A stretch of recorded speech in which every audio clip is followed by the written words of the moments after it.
Hey guys, तो क्या आपको पता है इटर्नल्स में बहुत सारी हिडन डिटेल्स और ईस्टर एग्स है। जैसे इसमें स्टार वॉर्स का रेफरेंस है और डीसी का रेफरेंस है और भी बहुत सारे ईस्टर एग्स और रेफरेंसेस है और बहुत सारी अमेजिंग हिडन डिटेल्स भी है जो मैं आपको इस वीडियो में बताऊंगा। तो बिना टाइम वेस्ट करे चलिए शुरू करते हैं।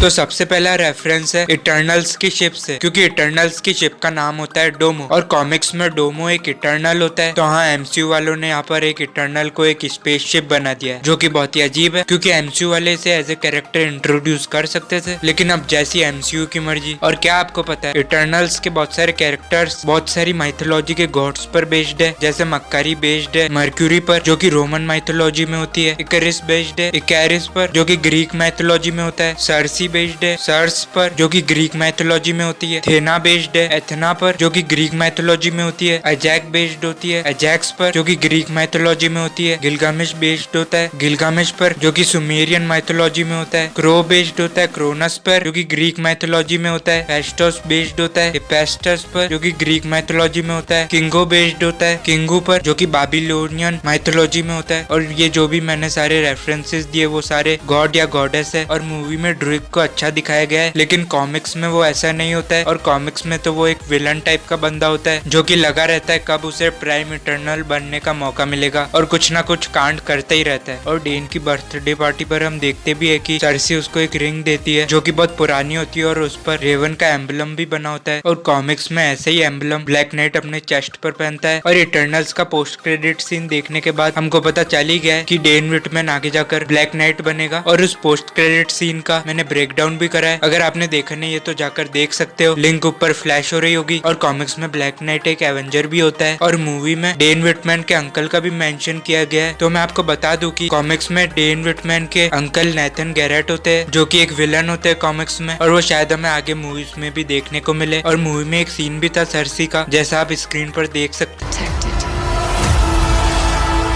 और ये सीन मेरे को एकदम सिमिलर लगा डॉक्टर स्ट्रेंज वाले इस सीन से।